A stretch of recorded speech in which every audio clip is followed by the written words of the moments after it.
Hello friends, आप सभी का स्वागत है अपने चैनल गुरुजी वर्ड 93 पर, जहां आपको हिंदी का संपूर्ण पाठ्यक्रम कराया जा रहा है।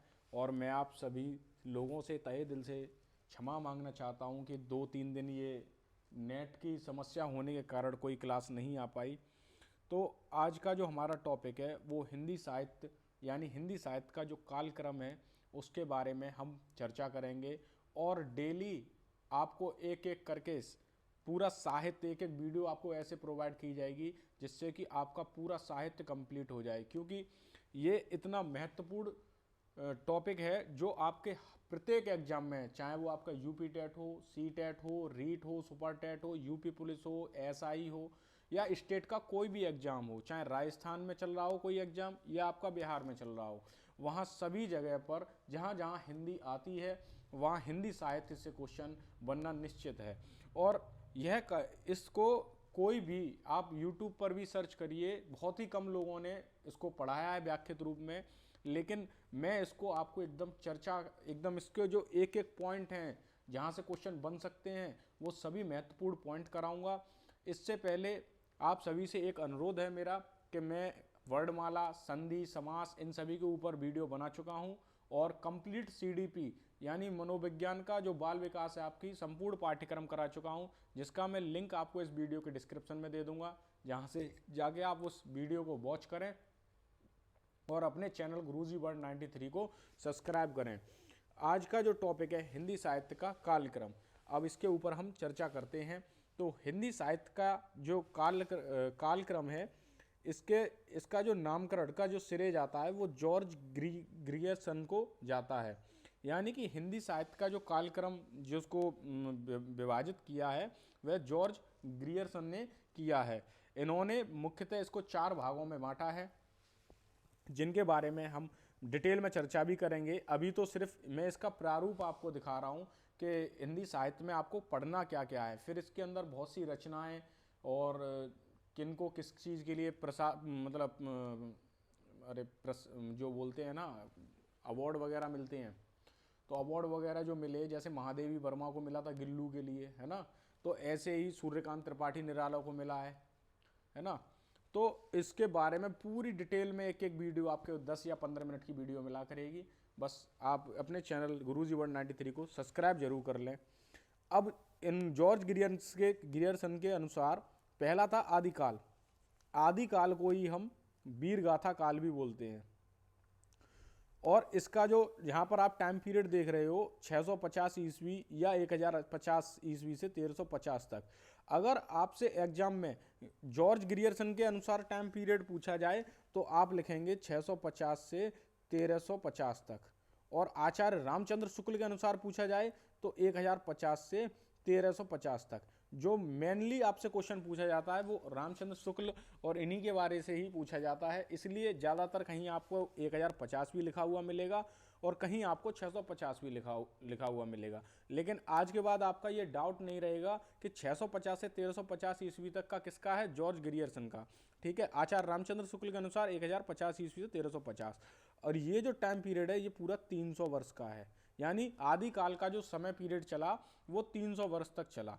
अच्छा, इसमें मुख्यतः क्या हुआ था, इसमें सबसे पहले देखो एक तो आपका रासो साहित्य, जितने भी रासो साहित्य हैं आपका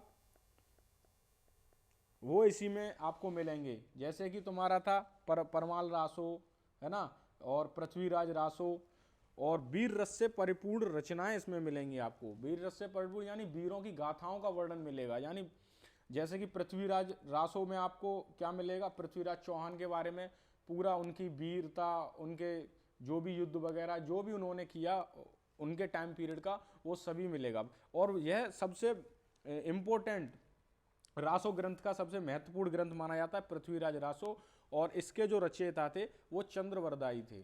ठीक है, जो चंद्रवरदाई द्वारा रचित था पृथ्वीराज रासो, और ये था हमारा आदिकाल। दूसरा जो इसका काल विभाजन हुआ वो पूर्व मध्यकाल। लेकिन आपको एग्जामिनर कभी भी ऐसे नहीं पूछेगा पूर्व मध्यकाल वगैरह, वो सीधे पूछ लेगा भक्ति काल। यानी भक्ति काल का जो टाइम पीरियड चला है वो 1350 ईस्वी से 1650 ईस्वी तक चला। जैसे कि आदिकाल को हम वीरगाथा काल बोलते थे, उसी प्रकार पूर्व मध्यकाल को हम भक्ति काल बोलते हैं। और भक्ति काल भी बहुत से भागों में बटा हुआ है, ठीक है। जैसे कि इसका मोस्ट इंपॉर्टेंट चीज़ है जो इसके टाइम पीरियड, इनको जरूर याद रखना, क्योंकि डायरेक्ट एग्जाम में क्वेश्चन बन जाता है कि भक्ति काल का जो टाइम पीरियड था वो कितना था। और यह भी आपका 300 वर्ष तक चला था। कितने वर्ष तक? 300 वर्ष तक चला था, ठीक है। अब भक्ति काल को हम स्वर्ण युग काल भी कहते हैं, इसलिए कंफ्यूज ना हो कि ये कहाँ से आ गया। हालांकि मैं इनके ऊपर भी अलग अलग वीडियो आपको प्रोवाइड कराई जाएगी, जिसमें डिटेल में सब कुछ होगा। इनकी रचना, उस काल में रचनाएं, कवि कौन से थे, उनकी कौन सी प्रमुख रचनाएं थी, कौन सी आपसे पूछी जा सकती हैं, यानी सारी चीज़ मैं आपको डिटेल में कराऊंगा। अब ये स्वर्ण युग भी हमारा 2 भागों में बटा हुआ था, एक निर्गुण, दूसरा सगुण। निर्गुण में यानी निराकार भगवान की उपासना करना, ठीक है। इस और निर्गुण की भी 2 शाखाएं थी। पहली थी हमारी ज्ञानश्रयी और दूसरी थी प्रेमाश्रयी। ज्ञानश्रयी के जो संत काव्य, जो इसमें संत काव्य जो थे, उनके जो मतलब महत्वपूर्ण कवि जो माने गए वो कबीर माने गए।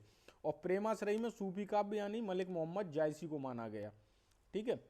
और सगुण में रामाश्रयी यानी भगवान राम की स्तुति करना और उनके उपासक या उनके पुजारी जो भी कहें आप। और कृष्णाश्रय में भगवान श्री कृष्ण की। तो रामाश्रय का श्रेय जो जाता है वो तुलसी जी को जाता है, तुलसीदास जी को। और कृष्णाश्रय का जो श्रेय जाता है वो सूरदास जी को जाता है, ठीक है।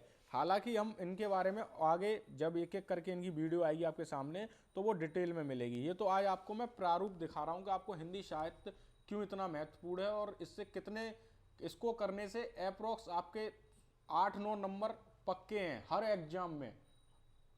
आप कोई सा भी प्रीवियस ईयर का एग्जाम उठाकर देख लीजिए, अप्रोक्स 8-9 नंबर का हर एग्जाम में आपसे पूछा गया, चाहे वो एसआई लेवल का हो, चाहे वो सीपीओ हो, चाहे मतलब जहां हिंदी आएगी वहां आप कोई सा भी एग्जाम उठा के देख लीजिए। तीसरा जो पार्ट हम पढ़ते हैं इसमें उत्तर मध्यकाल। उत्तर मध्यकाल को ही हम रीतिकाल कहते हैं, ठीक है। ये आपको याद रखना है। जैसे आदिकाल को हम वीरगाथा काल कह रहे थे और पूर्व मध्यकाल को जो हम ये पढ़ रहे हैं, पूर्व मध्यकाल को भक्ति काल और उत्तर मध्यकाल को रीतिकाल कहते हैं। और इसका जो टाइम पीरियड था 1650 ईस्वी से 1850 ईस्वी तक, यानी इसका जो टाइम पीरियड चला है वो 200 वर्ष तक चला। और इसमें जो प्रचलित कवि थे वो थे बिहारी जी। इसमें बिहारी जी के बारे में, बिहारी जी ने इसके बारे में बहुत कुछ बताया है रीतिकाल के बारे में। और जो चौथा है हमारा आधुनिक काल, जिसे हम गद्य काल भी कहते हैं। अच्छा, गद्य काल और काव्य काल इसको भी समझ लीजिए। काव्य को हम क्या कर सकते हैं, गा सकते हैं, लेकिन गद्य को हम गा नहीं सकते, सिर्फ पढ़ सकते हैं, ठीक है। तो आधुनिक काल जो आया वो 1850 से अब तक, यानी जो ये सन चल रही है 2023, अब तक इसको गद्य काल ही, आधुनिक काल या गद्य काल माना जाता है। अब इस काल में भी हमें बहुत से कालों के बारे में डिटेल में पढ़ना है। जैसे इसमें युग चले थे, पहला चला था हमारा भारतेंद्र युग जो 1850 से 1900 ईस्वी तक चला था, ठीक है। भारतेंद्र युग के बाद में चलेगा हमारा द्विवेदी युग। इसको जरा आप सही कर लेना, द्विवेदी गलत टाइप हो गया है।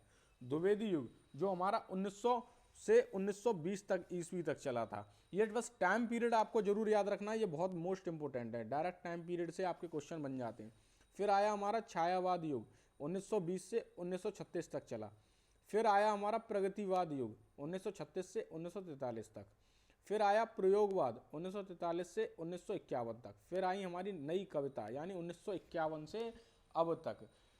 ये जो हमारा जो टाइम पीरियड था, अगर हल्का से इसका रिवीजन मारने के लिए कहा जाए तो इसके जो हिंदी साहित्य का कालक्रम है उसका श्रेय जाता है जॉर्ज गियर्सन को। इन्होंने 4 भागों में हिंदी साहित्य को बांटा, आदिकाल, भक्तिकाल, रीतिकाल और गद्यकाल या आधुनिक काल, ठीक है। फिर इनके बारे में भी हमें डिटेल से पढ़ना है, जिन टॉपिकों पर मैं आगे वीडियो बनाऊंगा। और डेली आपको रोज रात 8 बजे वीडियो इस चैनल पर प्रोवाइड की जाती है। आप सभी लोगों से बस मेरा यही अनुरोध है कि अपने चैनल गुरुजी वर्ल्ड 93 को सब्सक्राइब करें, शेयर करें, और जो भी एग्जाम की आप तैयारी कर रहे हैं बस आप उसमें अपनी एक सीट नियुक्त कर सकें।